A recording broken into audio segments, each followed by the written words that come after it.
Game Up Hard Hydration. It's like your favorite sports drink and your favorite seltzer got together, had a baby, but it's so much better. Let them know about it. We're talking about 4 great flavors here. We're talking fruit punch, orange, lemon lime, and grape. Guys, it comes in an 8-pack, but most importantly, it's only 110 calories, low carb. Enjoy it. Don't feel guilty about it. Just like you can enjoy a show that felt like it could have used a little more focus. And if you listened to Post Wrestling, you heard a beleaguered John Pollock really talk about how long he felt this show was. I gotta say, I don't like 3-hour SmackDowns. I love a nice short wrestling show. Mm-hmm. This was the first week that it felt like 3 hours was a detriment to SmackDown. Yeah, I mean, they've only done 2. The first week was fine, but they gave you everything that first week. We had a cash in from Tiffany Stratton. And so it was good. This week, though, it just felt so thrown together. This would have been an average 2-hour show at best. And in that third hour, it just made it feel like it fell off a cliff. It just didn't do anybody any favors, I thought. I don't know. It's hard to even remember what happened on this show. I remember Bayley won a 4-way or something to be a number 1 contender for Tiffany Stratton. I think that match is happening this Friday already. Yeah, I mean, you kicked off the show with Paul Heyman coming out to announce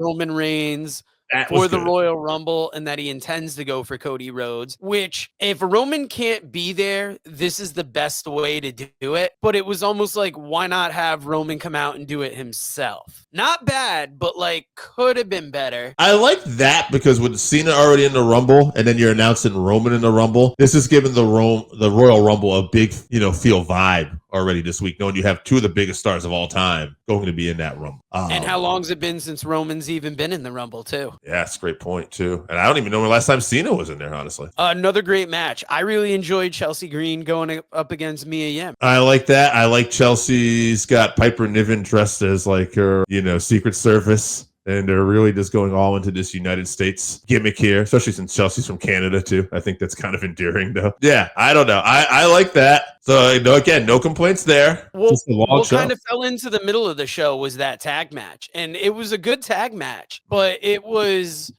pretty deadly. Los Garzas with the Motor City Machine Guns. Should have been a bigger match, but I just think in the middle of the show, it felt a little bit lost.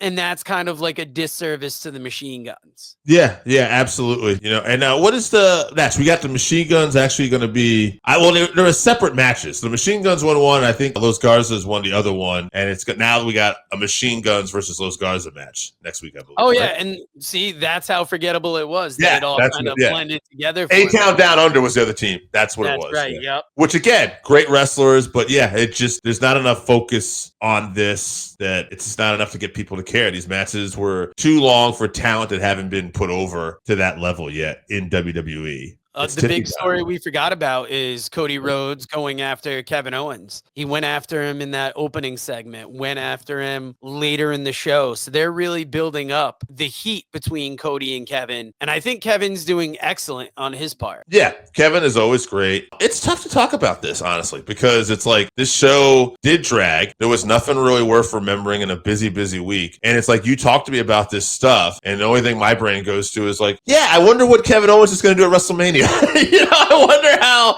this is all going to be in a row. You know what I mean? Like, it's like there's good stuff that I'm happy about, but it's like, man, this SmackDown just made me want to like forget about everything else and just try to think about the future.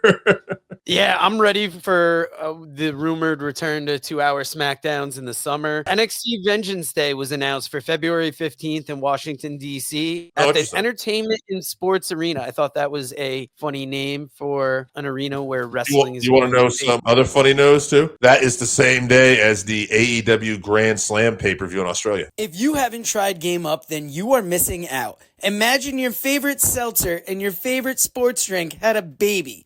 But it's way better than that. Each can is 110 calories, low carb, 4.9 ABV. It's a nice light drink that is not light on flavor. Game Up comes in fruit punch, orange, lemon, lime, and grape. Pick it up at drinkgameup.com or at your nearest liquor store.